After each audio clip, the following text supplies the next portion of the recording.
For the final episode of 2021, I am delighted to bring you this rebroadcast episode of my conversation with my husband, Falcon, where we talk about his perspective of our girl's birth. I hope you all had a lovely 2021. I am so excited to see you back in 2022 with a brand new episode. I hope you enjoy.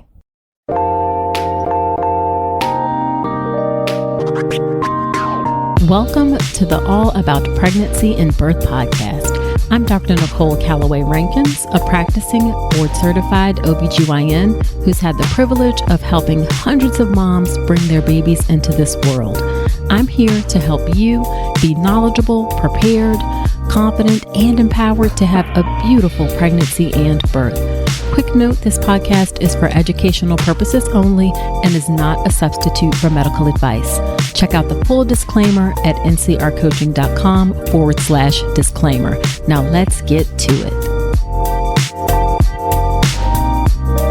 Hello, and welcome to another episode of the podcast. This is episode number 81.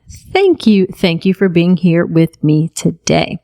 So on this episode of the podcast, I have my husband, Falcon. Yes, Falcon, like the bird.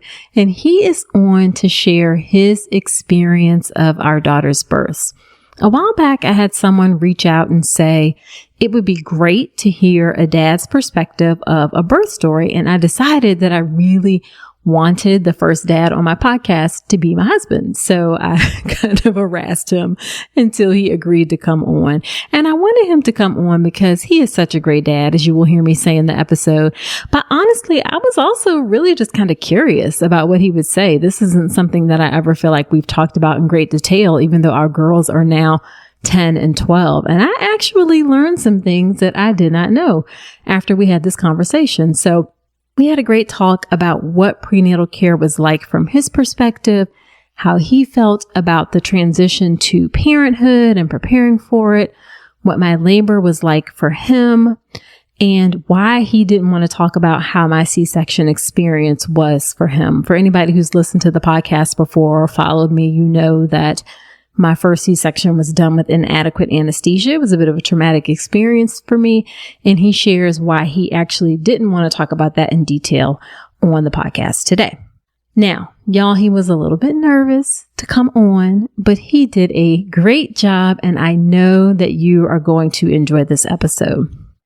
Now, real quick, before we get into the episode, let's do a listener shout out. The title of the review, and this was from Apple Podcast, says A Boost of Confidence. And it says, Dr. Rankins, thank you. As a male listener and first-time father-to-be, this podcast has provided me a great, and that's all caps, great boost of confidence for being a supportive and knowledgeable partner for my wife as she carries our baby. Your podcast is very insightful, unbiased, informative, and a great resource on questions that we had and questions we didn't know we had. We've learned so much and feel very empowered as we matriculate through this pregnancy. We've utilized the free course on creating the birth plan and successfully found an OB based on using the interview questions provided in the course. We look forward to learning more and will continue to support you in your work. God bless you, the Baxters. Thank you for that really lovely review. I so appreciate it. And I love how you are so involved in getting educated and empowered as an expectant dad. I 100% encourage all partners to do exactly what he did in that regard. So you should definitely encourage your partner to listen to the podcast or go through my materials with you, whether it's my free class on how to make a birth plan that works or my signature online childbirth education class, the birth preparation course. Partners should definitely take part so that they too can be empowered to really advocate for you as the birthing person. All right, so let's get into the episode with my husband, Falcon.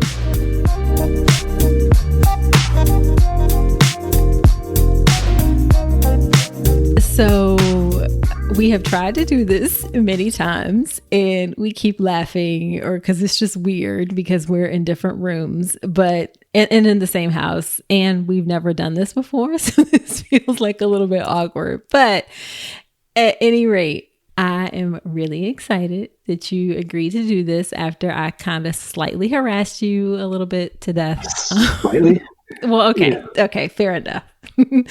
But I really wanted to have the perspective of a dad on the podcast. And of course, I wanted the first dad on the podcast to be my dear, sweet, loving, wonderful husband of almost 15 years. Well, hopefully that doesn't end up being a mistake on your part, but cool, let's do this. It will not be. It will not be. All right. So I thought we would focus on our first daughter's birth because I feel like that was the one that was a lot of things for us and a little bit of trial by fire. Yeah. Okay. So why don't we start off by having you talk about what was the experience of prenatal care like for you? I mean, which aspect specifically? Because it was really just sort of me showing up for appointments with you and paying attention and yeah. So I guess I wonder, like, how do you feel like you as a dad were treated during visits? Do you feel like you were ignored? Do you feel like you were invisible? Like, what did it feel like for you? I wouldn't say ignored, or invisible at least. Yeah, sometimes it really came down to who the provider was, who the nurse that we were seeing, and their particular temperament, I guess. So yeah, there were certainly times where I felt sort of like secondary in the whole part. But I think that's kind of understandable. I guess we reflect a lot on like how, society builds these roles for us as men and women. And yeah, like most people are probably generally, less concerned about the father or the male in the room at the time. So I guess it wasn't surprising maybe to feel, secondary in these visits. So kind of like accepted as sort of how you would expect. But I mean, I imagine, I wonder, do dads feel like ignored? Like, is there something that you would have wanted differently, I guess? Yeah, I mean, of course, it'd be a nicer experience if I had felt, more engaged in it, engaged by the provider. But, and the other thing too is, this was what, 10, 12 years ago, or however old our children are. Yeah. And I think, 10 and 12. Yeah. I'm sure, I'm hopeful that attitudes have changed a lot in the past 10 years, but, yeah, we'll have to ask people after the episode what their thoughts are on how things have changed for sure. But yeah, it has been a while, in fairness. Also, in fairness, I delivered and I got prenatal care at the place where I worked, where I used to work. So people knew me. Yes, that probably did not help. So it was natural for them to kind of talk to me more than you. Yeah. So what was the experience of me being pregnant, us being pregnant, however you want to say it, like for you? Because I know that I was pretty anxious. And you can be honest. No, I mean, I was no more anxious than usual. Yeah.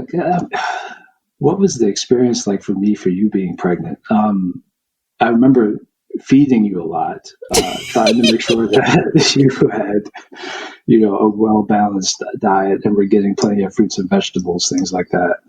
Beyond that, I don't know. Like, I mean, it's kind of weird. This doesn't answer the question, but like, I guess in thinking about things for this, this podcast interview, just sort of reflecting on how much like you kind of expect having children to be this life-altering thing. And it hasn't really been that way for me. Like, it just kind of feels normal, so it's just kind of like this weird question of like, well, what was it like? What was this particular period like? I don't know. It's just kind of it's just another part of the 15 years that we had together, like it's not, I guess I understand why it should stick out, because we were bringing new lives into this world, but, it just, thinking back on it, just still feels very normal and just like almost like a typical day in a sense. I don't know if that makes sense or not. It does. And I think it speaks to like your general kind of personality, but also it makes me feel like, one, did you just marry a crazy anxious person and you're just used to it? Or like, because for me, it felt like, especially in the beginning, I felt, looking back, I just felt really anxious. I was anxious about getting pregnant. I was, like trying to get pregnant. And then when I had that bleeding episode in the very beginning. Yeah, I remember that. Yeah. And then once like we found out that she was going to have, a problem, quote unquote, at birth, it was just so much for me. But it's interesting to me how you seem to have processed it either, later or in the moment. It just felt like something that was part and parcel for what you signed up for, so to speak. Yeah, I think that's really what it is. Like, we were going to love our child regardless of what the outcome was, right? So, yeah, obviously, like the drama was not fun. The multiple dramas throughout that pregnancy and delivery, but I guess like looking back on it, like it all worked out. So it's kind of hard to like. Not hard, but I don't really look back and have those same sorts of feelings of anxiety. Those aren't the parts that I hang on to, I guess. But certainly, it was scary at moments. But it's that kind of fear where like you don't really have an option. Like you have to keep going. You have to figure something out. You have to face what's going on. So what's the point in? I don't know. No, I mean I get what you're totally saying, and it totally speaks to how. Like I said, how you are as a person, and in general, I think how you help balance me out and keep my anxiousness at bay and keep it from getting like overwhelming. That's how you as a support person, that's why I lean on you. I'm getting a little sappy here, I guess, as my partner for sure and best friend for sure. But also, I guess I should clarify that like, just because I'm sitting here and sort of, I don't want to be dismissive of this, like for other people that are going through this, or even like, of ourselves at the time. Like, yeah, this is like scary stuff when you're in the middle of it, obviously. But yeah, this just, like I said, looking back on it, like those aren't the sorts of things that I hang on to, I guess. Right. So let's look back a little bit on some of the more drama moments, like you said. What were your thoughts when we first found out? And I remember very clearly, we were at an ultrasound and they realized that there was a potential or that something was wrong that they could see on the ultrasound. What were your thoughts about when we found out that she had this issue? And I should say the issue, guys, is duodenal atresia. Our first daughter was born with an intestinal malformation where the first part of her intestines weren't connected. She had to have surgery 3 days after she was born, and we'll talk about what that was like. But we found out during the pregnancy that there was some issue. So what was that like for you? Yeah, same sort of thing. Like, of course, it's a shock and it's scary because you don't know what the outcome's going to be. But I remember talking to a friend and like, just sort of confessing like I'm supposed to be this child's father. Like I can't even protect her from this. And he's just like, you're being stupid. Like, of course you can't protect her from this. Like, this is just what's happening, so I guess like, talking to that friend, sort of almost having this moment of feeling like I've already failed in my duty as a father, which, to stop something that was like clearly out of my control, and so like, yeah, so I guess maybe once I kind of got that foolish thought out of my head. Which I didn't know that you thought, by the way. I'm guessing you didn't tell me that at the time. Today, I didn't know that you felt that way. Yeah, well, you learn something new every day. And it was, I think maybe I probably didn't confess it because I think even at the time, like, I realized how ridiculous that was, But again, it speaks to like in the moment you have these thoughts and like how do you deal with them? And yeah, I think my way of finding peace of it is just like, whatever's going to happen is going to happen. And if this child comes out this way or that, we're still going to love her. We're still going to take care of her. We're still going to do everything we need, to the best of our ability. So, you just have to keep moving forward, I guess.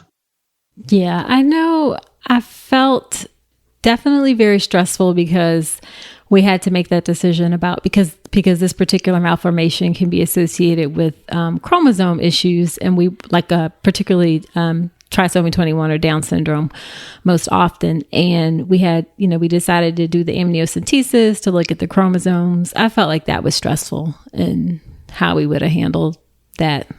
Yeah, and by the time we had gotten to that point, like I had found peace with that, So whatever the test results were going to say, like that was going to be okay, Okay. So we got the diagnosis. We, did the amniocentesis. Everything was good. Then I remember us meeting with the pediatric surgeon, and after that, I kind of felt more calm about things because I felt like he was just kind of like, oh, most of these babies are born full term. They stay in the hospital for a couple days and we fix it and then they go home. Do you recall that at all? I don't even remember that. I vaguely remember going to his office. Yeah, but I don't remember the discussion. I don't, that doesn't stick with me. Okay. Yeah. Because that's so different than what we actually experienced. Yeah. So before we talk about like me going into labor and her being born 8 weeks early, did you feel like during the pregnancy, like you felt like you needed to do anything to prepare for your role as like being my support person or being a dad? Yeah, I mean, I'm always kind of like about the preparation and the stockpiling, and because of us, we didn't have to buy toilet paper, through the first 3 months of quarantine. Correct. We didn't have to buy toilet paper or paper towels, or right. And I haven't been in a grocery store in I don't know how long because of you. So yeah, I don't remember the specifics, but I'm sure that like I was hard at work, kind of setting things up and making sure that we had what we needed. And I do remember like after she was born, and my fully stocked diaper bag. You have always been so much better at those things than me, for sure. But yeah, it wasn't that I was. I don't know how to say it. Like it wasn't that I had this sort of like, you're going to be a dad now, so you have to go do X, Y, and Z. Right. It's just this is happening. Like we have to make sure that we're all ready for this. So what do we need? Yeah. And then was there anything that you thought about, like in terms of the actual experience of her birth, that you felt like you wanted or needed or anything? Or was it just kind of like, I'm going to show up and we're going to have a baby? This part I think is harder for me because I think really, again, it's sort of like thinking about, thinking back to some of the stuff that happened, as we were, going back and forth, and you were really twisting my arm to do this interview. But just like, I don't have, I think, a healthy relationship with hospitals in general. And, the hospitals are not associated with positive outcomes for me. And I think, again, sort of reflecting on this and looking back on that, like that whole lead up for the hospital, I probably didn't even want to think about. So it wasn't, I would never like try to imagine what the perfect ideal setup for this was. Like in hindsight, I was very much like, from the time we showed up, it was always like, what do we have to do to get out here as quickly as possible? Do you think that's related to your experience with your dad? Yeah, so not just my dad, I've got multiple uncles and aunts and cousins who have, gotten sick and died. And I've been at the bedside of, two loved ones as they passed away, So yeah, I think these things really, don't give me a very rosy outlook on what hospitals are. Yeah, 100%. Yeah, for sure. So you kind of like felt like, I don't want to, I'll deal with it when that comes. I'm not going to think about like how this experience should go, sort of thing. Well, I think at the time it was probably much more sort of avoidance kind of thing. Like I'm just not going to think about it.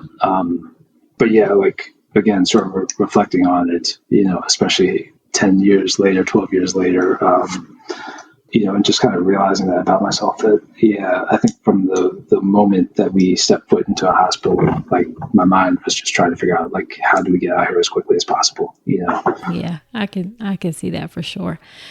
All right. So let's talk about the big day. So I will share a little bit, and I've shared before in the podcast about how the experience went for me. And so it started out with me having contractions. And I remember being at home in the bathroom, having contractions, and then saying, hey, I think we need to go to the hospital. So what was that day like for you? I was trying to detail my car, if I remember correctly. It was exactly a week after my birthday. Yep. Like, I was still trying to celebrate by detailing my car.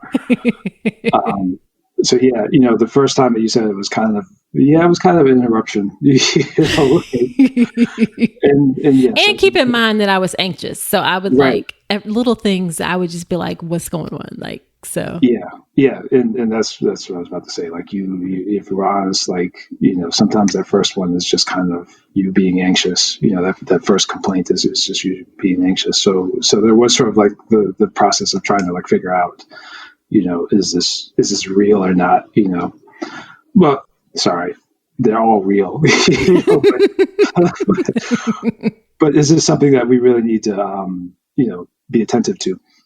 And if I remember correctly, like, it didn't take much to convince me to get in the car, right? No, it didn't. And I should say, I had been having contractions before that, but they were irregular. They weren't like really painful, but it was clearly like very different that day. So what about the car ride to the hospital?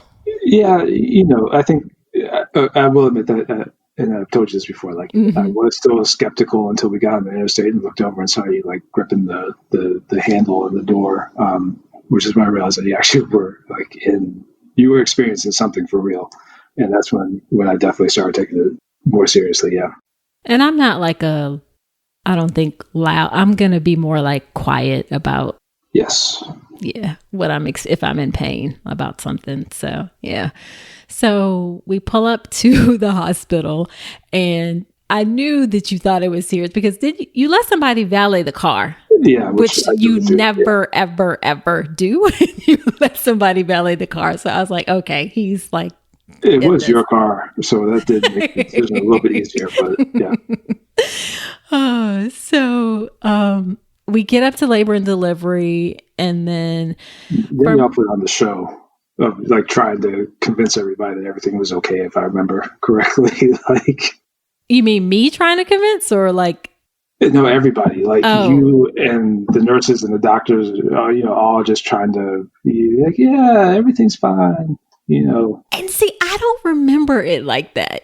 Like, I feel like, I don't know what they were saying, but you definitely seemed to perceive, like, so I was having contractions, and then it was like, I got this, like, they just kept coming.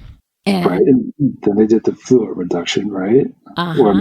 Yeah. No, you're right. So then they decided, because I had this condition called duodenal atresia, where she couldn't swallow amniotic fluid. I had a ton of extra amniotic fluid. So they thought that if they maybe reduced the amount of fluid, so drained off some of the fluid, then it would help, like, the contraction slow down. So they drained off like maybe a liter of fluid, somewhere around there. And then you started having more contractions. Yeah, it just kept going. And then that's when, like, everybody was kind of like trying to smile through it and be like, yeah, well, maybe we'll try some magnesium or whatever it was, And I just remember at some point, like, calling my mom. Because you were like the go-to, the in-between to talk to the family. Yeah. And then y'all, like, almost trying to clown me because I was telling her that everything was going to be okay. And I was looking back at y'all, like, y'all have been lying to me this whole time, trying to act like everything's okay. So how are you, how are you? And by y'all, you mean, like, why are you including me? You, like, well, you were a doctor and you included in the rest of the healthcare professionals. Yes. All of y'all were like, it's going to be fine. Right. When obviously, like, or it was obvious to me that things were a little bit more serious than people were laying on, Yeah.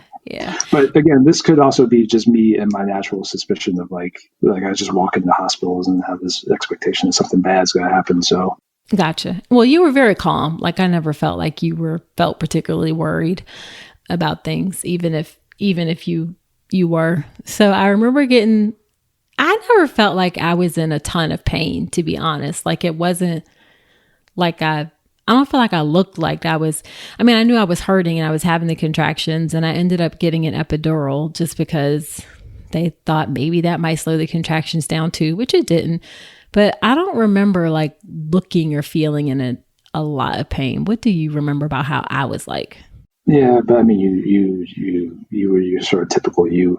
So like, yeah, you were quiet throughout most of it. Like maybe you let on that you were having a bad contraction once. And I just remember that because like it stood out because, you were so quiet the rest of the time. Gotcha. And then I do remember when my water broke and then feeling like, okay, like this is legit kind of happening. Yeah. And I think I was just like, yeah, like y'all have been paying attention to what's going on, right? Like can we stop pretending now? But, right. Okay. So let's talk about the C-section. Let's not talk about this. No, we got to talk about the C-section. So I ended up getting to a point where her heart rate kept dropping, and they were like, well, I think at that point I was 8 centimeters, and they're like, well, we can try and see if you can push. If not, then we need to push because she's smaller. Maybe she can come out with me being 8 centimeters. So we went to the back for the operating room. That didn't work. And then decision was made to go to C-section. So I've talked about how the C-section was a difficult experience for me because I could feel things that I should not have felt. So what was that like for you? I mean, obviously it was not fun, and I don't know, like I am kind of hesitant to talk about that part. Oh, why is that? A couple of reasons. And again, like I've been thinking about this just because I was sort of, you shared the questions with me beforehand, and that was the one that I saw at the top of the list is like, first child's birth. And, and just sort of immediately it was like, I don't know, like I'm not really like happy to discuss that. And a couple of reasons. I mean, we're kind of at this moment in history where there's been a lot of, acknowledgement of racial pain and suffering, of suffering and pain among Black people in particular. Right. Or of just this sort of acknowledgement of the inequities, in the society around us, and an awakening among a lot of this country who, maybe didn't recognize just how bad things are. But at the same time, like so much of that awakening is like centered on, having to have these examples of Black pain and trauma for them to process and understand things. And, like I think, that moment, like I really see that as like a moment of like Black pain and trauma, right? Mm-hmm. So, and you don't want to share that experience of So I guess our very personal trauma, right? And that's the part that I left off, right? So there's all this like awakening around racial injustice, and it's all like facilitated by certain people, sort of like absorbing these stories of Black pain and trauma, and I just don't. That doesn't sit right with me, right? Like that shouldn't be the way for so many people to learn. We shouldn't have to have that be the central way for us to learn. So just to kind of like, I guess, stay true to that part of myself in terms of not necessarily putting forth these examples of Black pain and trauma into the world, like that kind of gives me pause about wanting to talk about this delivery. Yeah, I think that's 100% fair. So why don't we? Well, I was gonna say also too, like it was like a really personal moment, right? Like I do, like, the part that I think stands out the most clearly to me is like me, like standing over you, like trying to get you to focus just on me for a moment, right? Yeah. And like the height of things. And yeah, I guess I just kind of want to stay true to that. Like, I was, I just wanted that to be about us at that moment, and I kind of still do, if that makes sense. Yeah, no, I think that's 100% fair. I actually really like that. So that I really like that, and I appreciate that. I think we can summarize it up that it was fair to say that it was, I've talked about it before, sure, that it was traumatic for me, experiencing a C-section with inadequate anesthesia. And then let's move on to the moments though afterwards. So we saw her being born, which will forever be ingrained, or saw her when she got held up and she looked like a monster. Purple monster, yeah. Yes. And I was like, she is like coming for everybody. So that I remember. Yeah, and then they kind of whisk her off to the other room. And then the sort of decision of like, well, do I stay here or do I go over there? And but see, I don't remember that because they had given me more drugs by then, so I don't remember a whole lot after that. Yeah, that made the decision a lot easier when you, because you were only like conscious for a few more moments. Wait, did you actually go? Because I don't remember. Yeah, because you don't remember because you were not. You probably don't remember anything to Chick-fil-A like an hour later. Okay, I did not know this. Listen, y'all, can y'all believe this? We've been married for 15 years. Our child is about to be 13, and I did not know that he left. I mean, I didn't leave the room. No. I didn't mean leave the room. Like, I didn't know that you actually went to go see her in the other room. I did not remember that. Yeah, but I mean, and just to be clear, like, it wasn't like the rooms were attached. Like, I could still see you. Yeah. I very, very vividly remember. I mean, that's where I trained to be a doctor. I remember the setup exactly. Okay, that's funny.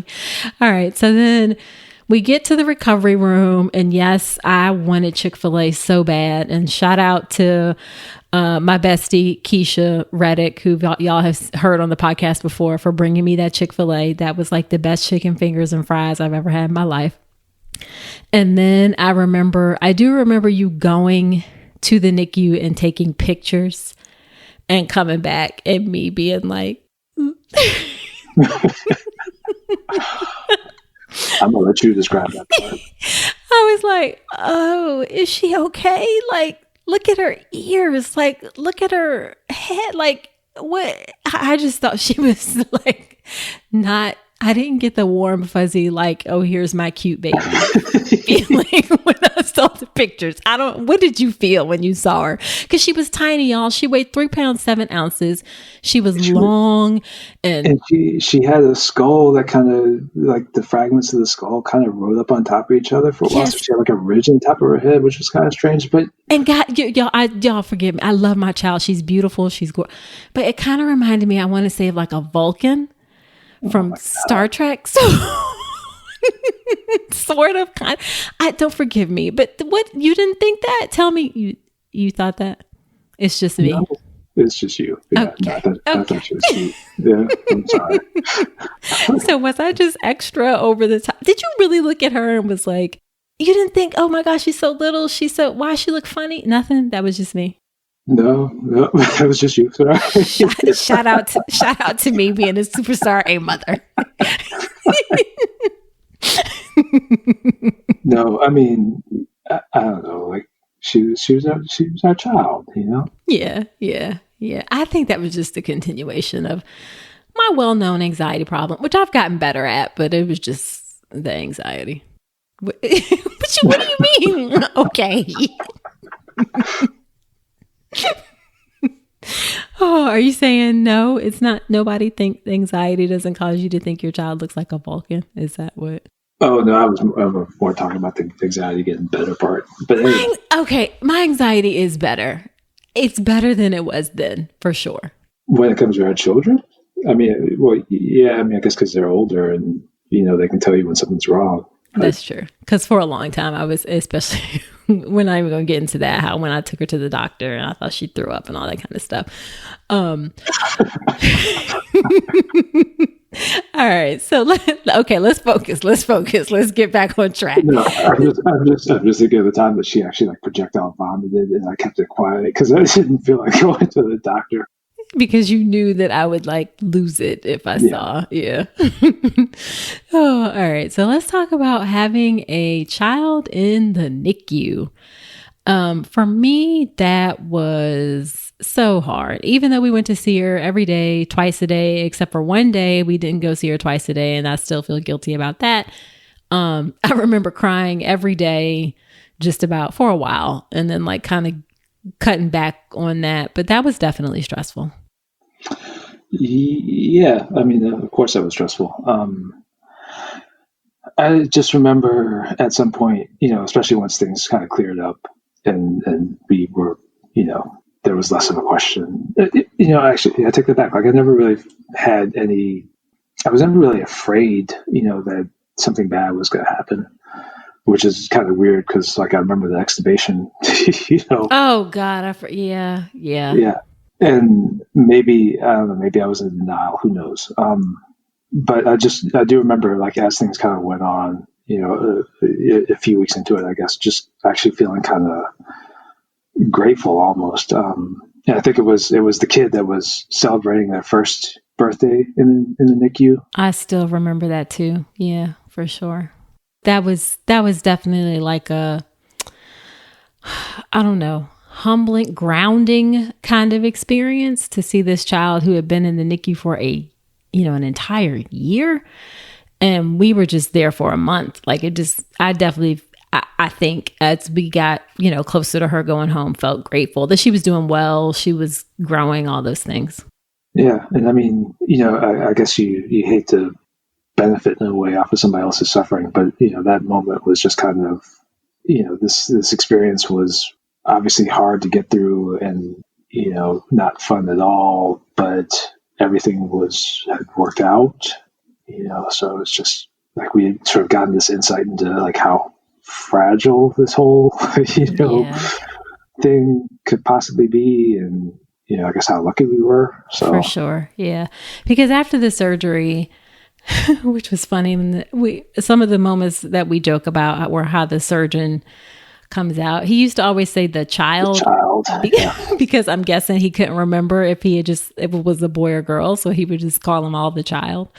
He's also German, so he's proficient that way. Yes, exactly. And should we mention that I'm half German before somebody sends emails? That is true. Yes, y'all. His mother is German, so so that was a funny experience. And also, we had, I think, I'm gonna be honest, I remember none of the doctors who I saw at all while she was in the NICU, except that time she got extubated too early. That was right after her surgery. I do remember that doctor because he helped calm me down. But the nurses were great. Yes. They were just like, I remember them being like, oh no, you're going to come wash this child. You're going to come change his diaper. I was in a state and we were both had a flexible work schedule where we could spend quite a bit of time there. So I feel like we got to know them very well. Yeah. And to go back to the question earlier, feeling if I felt treated differently as a father, like they absolutely did not. They were just as engaging and, willing to bring me into things as they were so there I definitely felt treated equally. Yeah. And and then actually I do remember one other doctor, the one at the very end, because she got transferred to the second hospital because they needed space at the big hospital at Duke. Oh, yeah. And I do remember the doctor being like, y'all might want to go to the movies or something because she's coming home next week. And we were like, what? I mean, it was like Friday and she was like, Monday it's going to happen or something like that. Yeah. And I remember the moment of like, you sure this is a good idea to send this child home with us? Because we don't really know what we're doing. So it's like, she's a doctor. Y'all think she knows what she's doing, but this is different for her, which was totally true. Yeah. No, you know how to get the babies out. But after that, you're clueless. Yeah. Yeah. But we managed. Yeah. Yeah, we figured it out. We did. I would say the hardest part, and then as we kind of wrap up, was that in the beginning, like that just sort of adjustment when she came home, we had to feed her all the dang time. Yeah. That was a lot. Like I remember I've got a picture of like all the little jars of breast milk, in the refrigerator. Like every 3 hours we had to feed her, I want to say.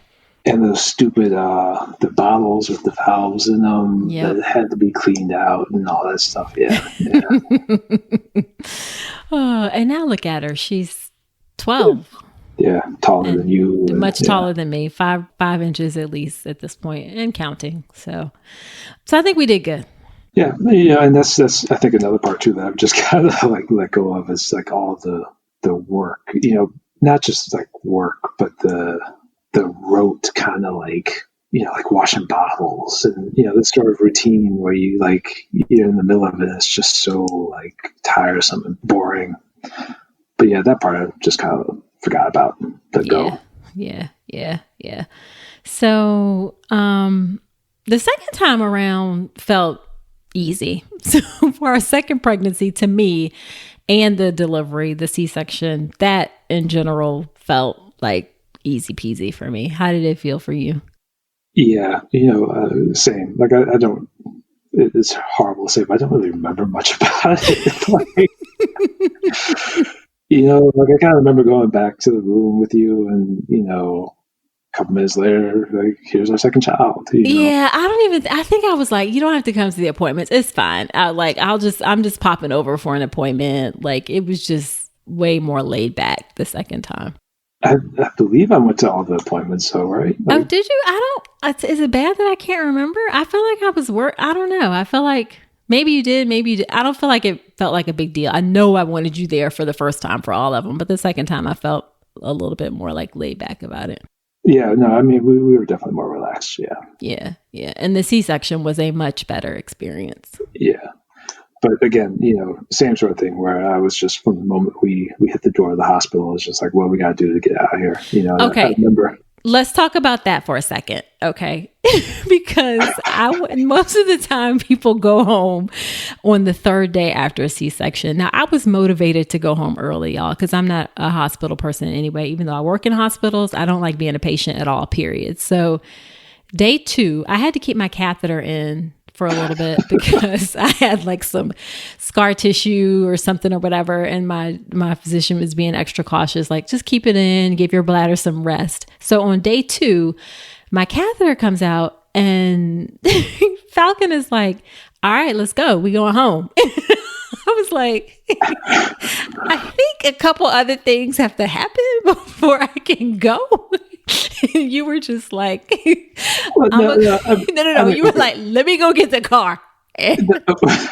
Oh, I mean, because I don't want people to think that I was like out, No, you were kind of. So I do, like, let's be clear, like you wanted to leave too. I totally wanted to leave, completely wanted to leave.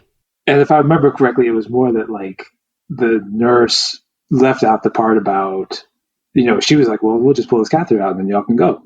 But she left out the part about you having to like use the bathroom 2 times or something like that. Yeah. Actually proved that I could use the bathroom before I left. Yeah, so I was a little bit irritated, to find out that we still had a few hours to go. I'm sorry. But you did, but like you said, I'm being a little bit dramatic, guys. I wanted to go too. So it's not like I was ready to go. I hate being in hospitals. And he did, to his credit. I had staples and I was not going back in order to get my staples taken out. So I took a staple removal kit home from the hospital and all the stuff for it. And he took my staples out at home. I feel like we were in trouble for telling that part. Like, weren't you supposed to go back to the doctor for that? Well, it's out there now.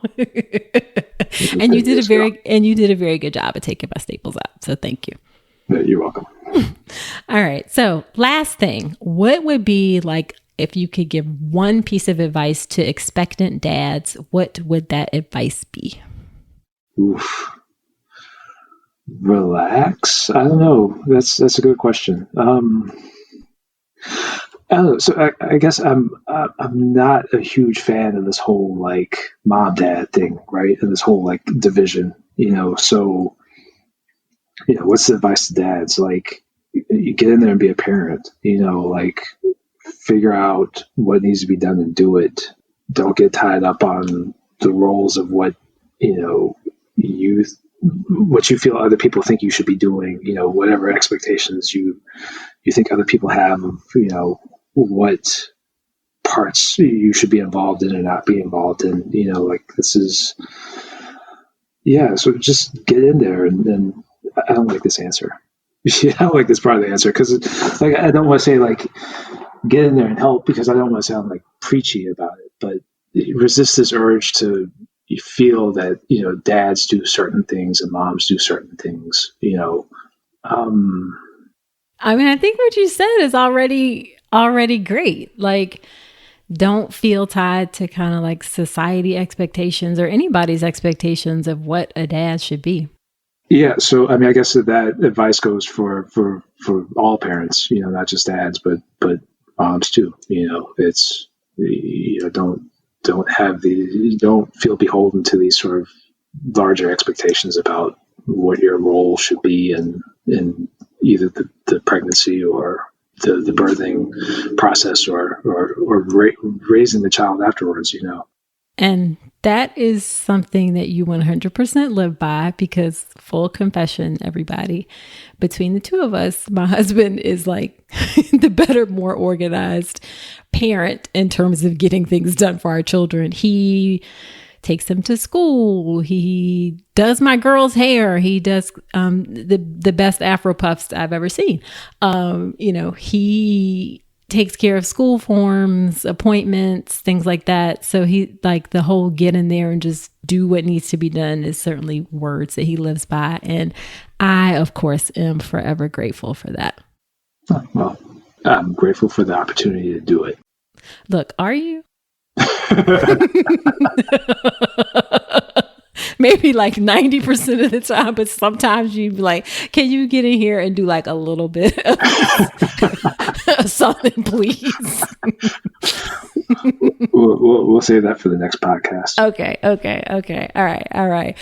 Well, husband, thank you for coming onto my podcast and for being such a wonderful support person for me for nearly 15 years. You're welcome. I'm going to resist the urge. Have a snappy comeback. You're welcome. the comeback of, well, yeah, I came on because you harassed me until I said yes. No, I'm happy to be a part of this. Thank you for letting me do it. Oh, thank you.